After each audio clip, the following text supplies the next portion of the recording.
নিজ সন্তানক ঘূৰাই দিবলৈ আলফা স্বাধীনলৈ কাটৰ আহ্বান টিৰাপৰ ৫টা পৰিয়ালৰ। মাৰ্ঘেৰিটা মহকুমাৰ নেখাপানী আৰক্ষী থানাৰ অন্তৰ্গত ৫জনকৈ যুৱক-যুৱতীয়ে আলফা স্বাধীনত যোগদান কৰাৰ কথা আৰক্ষীৰ তথ্যই নিশ্চিত প্ৰদান কৰিছিল। এই বিষয়ে জানিব পাৰি স্বাধীনতা দিৱসৰ প্ৰাক্ষণত আলফা স্বাধীনলৈ নিজ সন্তানক ঘূৰাই দিবলৈ কাটৰ আহ্বান জনালে পৰিয়ালকেইটাই। নমস্কাৰ, মই বিপন বৰা মাক হয়। বয়স বৰাক এটাই অনুৰোধ, যাতে সুকলমে ল'ৰাটোক ঘূৰাই পঠিয়ায়। ঘৰত বহুত অসুবিধা হৈছে, ল'ৰাটো যাতে সোনকালে বয়স বৰা ডাঙৰীয়াই ঘূৰাই পঠিয়ায় যেন, যাতে মাক বাপেকক সি এবাৰ চাবলৈ আহক।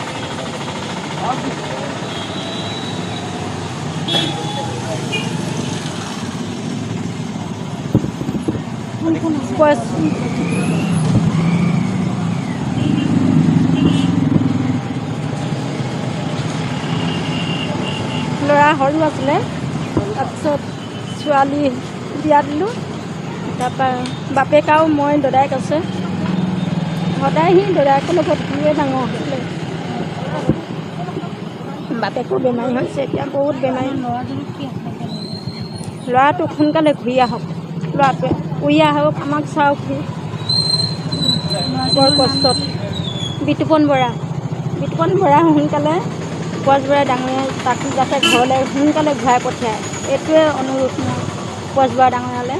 কাৰণ কেলৈ বহুত আমি কষ্ট পাইছোঁ, বেমাৰ আজাৰ কৰিবলৈ বাপেকে নোৱাৰে, বহুত কষ্ট হৈছে। সেইটো কাৰণে ডাঙৰীয়াক অনুৰোধ জনাইছোঁ, সাহায্য কৰিছোঁ, সোনকালে ঘূৰাই পঠিয়াই দিয়ক। বিতুপন বৰাক আহ্বান কৰিছোঁ, বয়স বৰাক আহক ঘূৰি, ল'ৰাটো বিতুপন বৰা সোনকালে ঘূৰি আহক, অনুৰোধ কৰিছোঁ। আলফা স্বাধীনত যোগদান কৰা সদস্যসকল ক্ৰমে ২ নং ফানেঙৰ বিতুপন বৰুৱা, কৰিশ্মা মেছ, ৰামপুৰৰ সমীৰণ চেতিয়া, কথা কাষৰণী গাঁৱৰ হেমন্ত বৰণ আৰু টিপঙৰ অকণ বৰগোহাঁই। যুৱককেইজনৰ পৰিয়ালৰ লোকে আজি সংবাদ মাধ্যমৰ যোগে আলফা স্বাধীনৰ মুখ্য সেনাধ্যক্ষ পৰেশ বৰুৱালৈ এই আহ্বান জনাইছে। মোৰ ল'ৰাটো হেমন্ত বৰণ।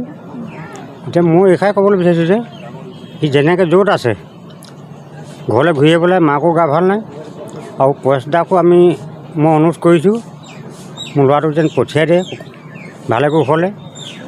যদিও আপুনি তেখেতলোকে পঠিয়ায়, ক'ৰবাত আগবঢ়াই আনিবলৈ যাবলৈ হ'লেও আমাৰ ফোন নম্বৰ লওক, আমি ফোন নম্বৰ দিম, য'ৰ পৰা হ'লেও আগবঢ়াই আনিমগৈ, ইমানে ক'লোঁ।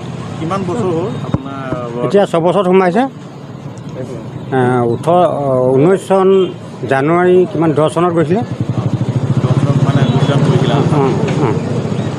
গৈছে বুলি মই ভালকৈ নাজানো, থানাহে মোক কোৱাতহে মই জানিছোঁ। দুৰ্ভগীয়া পৰিয়ালকেইটাৰ এই কাটৰ আহ্বানক আলফা স্বাধীনৰ সেনাধ্যক্ষ পৰেশ বৰুৱাই কিদৰে সঁহাৰি জনায়, সেয়া পৰৱৰ্তী সময়তে লক্ষণীয় হ'ব। মাৰ্ঘেৰিটাৰ পৰা মৃদু বৰুৱাৰ ৰিপৰ্টাৰ লাইভ অসম। অনুৰোধ জনাইছোঁ, মোৰ যদি ছোৱালীজনী তাতেই আছে, কেনেকৈ আছে আমিতো আজিলৈকে দেখাও নাই, আজিলৈকে খবৰো পোৱা নাই। যদিও ভালকৈ আছে, তাইক ঘৰলৈ এবাৰ উভতাই পঠাই দিয়ক আমাৰ কাষলৈ। যেনে হ'লেও এজনীয়ে ছোৱালী মোৰ, তাইক চাবলৈ বহুত আশা আছে। তাইক যদি ঘৰলৈ ভালে ভালে পঠিয়াই দিয়ে, আপোনালৈ মই বহুত ধন্যবাদ জনাম। কিমান দিন আজি 6 বছৰ 7 বছৰে তেওঁক কি আহ্বান কৰিছোঁ। ছোৱালীজনী তাই আহিলে ভাল, ঘূৰি আহিলে ভাল। তাইও মাকৰ মৰম চেনেহ ভাবি কেনে ঘূৰি আহক, সেইটোৱে মই কামনা। তাইও যে মোৰ এজনী যে মা আছে, ভাইটি এটা আছে, দাদা এজন আছে বুলি, দেউতাকটো নাই। যেনেকৈ মাৰ মৰম চেনেহ বুজি পাই যদি তাই ঘূৰি আহে, সেইটোৱে মোৰ বহুত ধন্যবাদ।